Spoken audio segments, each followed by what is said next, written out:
Welcome now to Saints in the Shadows.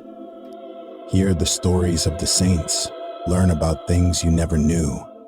See if you can figure out who the saint is before the end. All right. Sulpicius was a good man. He wrote the history that no one else would in a time when no one else did. He had been told of a warlike man who had quite the story. And so Mr. Sulpicius Severus, took it upon himself to find him. And so he did. But when he got there, he could hardly believe his eyes. Sulpicius looked at the man laying in bed and wondered to himself. He wondered about his name, Warlike. How could such a gentle soul be given such a harsh name? In the earlier years of his life, he had been called a coward, not because he couldn't fight, but because he wouldn't fight. Romans did not take too kindly to that. There were so many stories, but which ones should he, Sulpicius, write about in his history?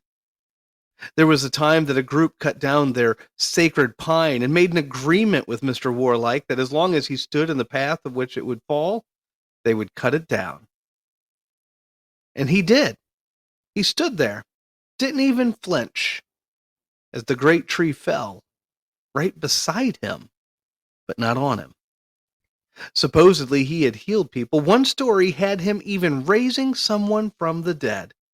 And who knows, when Sulpicius interviewed him, the man seemed to truly believe that that's what happened. The man's life seemed to be one crazy story after the next. And it always seemed to start with the idea of him trying to be peaceful and to live a quiet life. At one point, he was even exiled onto an island, almost alone. There were a few others, but not many. But even that was short-lived, and eventually he came back. Having grown up in Rome, present-day Italy, this warlike man started off as a warlike boy in the military, and his parents absolutely loved that he had joined or was in the Roman military, in the cavalry, and that he was doing well. But he eventually became a Christian and disagreed with the Roman beliefs on war. And so while it wasn't illegal to be a Christian, his parents really hated that he had become one. And he studied. And he decided to live a quiet life. But that is not what he got, as you can already tell. Sulpicius tried very hard to think about all of these things, all of these stories, all of these events as he looked at the old man that lay before him. What a life. What a journey. And to think that at least for Sulpicius, it all started with a story, an event, and a dream. So powerful was this event, this dream, that it changed the world, and, well, it changed even our vocabulary. There is a word that came out of this that we still use, even to this day, though it has lost some of its meaning over the years. All of this starts on a cold night, as this warlike boy was on patrol. In the military, you only paid for half the cost of your stuff. So if a sword cost $50, as a soldier who needed to carry the sword, you paid $25. However, that night he saw a man on the streets with hardly enough clothes to cover his body, not to mention keeping the cold, freezing air away. He would freeze to death if no one did anything. And so this warlike boy took off his cloak, and he cut it in half, and he gave his half to the man and kept the other half, for he gave the man his half, the half he had paid for. Later that night, this warlike boy, this Martin, as it is in Latin, had a dream about Jesus wrapped in the cloak that he gave to the old man. He was the old man, talking about how Martin had given the cloak to him. Martin embraced his Christianity and he was baptized. In France, and this is where it gets really fascinating. In France, they had an area, they actually saved half of the cloak, the half that he saved. They saved that cloak, and so influential that they actually built kind of a building around it, and people would even sing, in the building as a kind of a worshipful thing where they would keep this cloak, and they were known as the capellas, as in acapellas, because you see the word there for capella meant cloak in France. And then on top of that, the French word for that becomes our root word for chaplain, our chapel.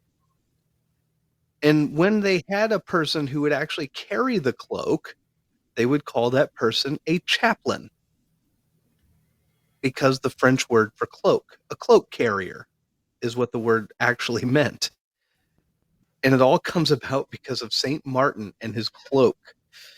So there you have it. There's our mystery. We celebrate Saint Martin on November 11th. And Oh, wondering, yes, this is the Saint Martin that Martin Luther is named after, because Martin ah, Luther was baptized on November 11th. oh, Or yeah, I think it was I think he was baptized. Now it got me confused. Hold on, I got to check this out. I think I'm getting confused with whether he was born or baptized on that day. And I have no mouse. So anyway, but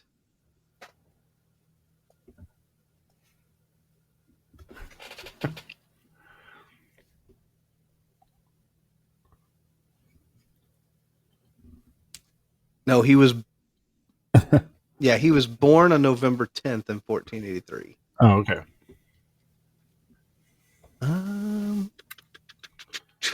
But anyway, so he took the name Martin.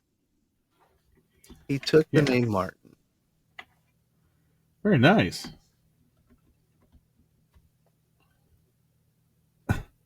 You, you there?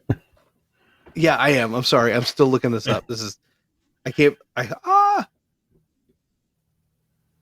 got so confused there for a second. Oh man. Okay. Yeah, so he was baptized the day after he was born. So he was Okay. born on November 10th and he was baptized on November 11th of 1483, and they gave him the name of Martin because it was on St. Martin's Day. Oh, gotcha. Sorry, had to do a little external research there for a second. Um, now, in terms of meals that go with this, Yeah. so apparently, and again, as I was reading and doing my research, it really was a fascinating story of a man who just wanted to be left alone. You know what I mean? Mm-hmm. Like this guy over and over again was kind of like, leave me alone, let me just be a peaceful man. And like, Right. and they ended up, I think they tried to make him a bishop once. They sent him out on missionary work, because he was also fearless. Again, Yeah. he didn't want to fight, but he's very effective at it when he wanted to be. um, Right. but anyway, so along with that, though, there's this story that he was kind of hiding uh, from people, and Uh a bunch of geese gave his position away. huh. And so later they had geese for dinner. And so anyway, so the meal of the day is basically cooked goose. Yes. And then on top of that, uh, this is actually where it gets its namesake, is a martini. Um, uh, Ah. it has Martin in the name, but it's actually because of the locale. But the locale got its name from St. Martin. So anyway, now if you want to do double duty, you can use Grey Goose vodka Oh, um, wow. for your martini, and then you'll have a goose for dinner and goose for a drink. So anyway, Hey, that sounds pretty good. I've never had cooked goose. I really can't remember. I don't think I have either. Yeah. Yeah. I'd love to try it. Well, now I feel like on November 11th, so that's Tuesday. That's Tuesday. Yeah, that's right. It's not. But I felt like I had to get it in, right? Because next week it'd be too late. Yeah. Hey, get it out in time. That's right. So that's right. We have St. Martin of Tours, and that's where he was stationed for quite a while. So very nice. So there you go. All right. And that means. And so it ends. The light shines in the shadow. And now you know more about the story of one of the saints of history.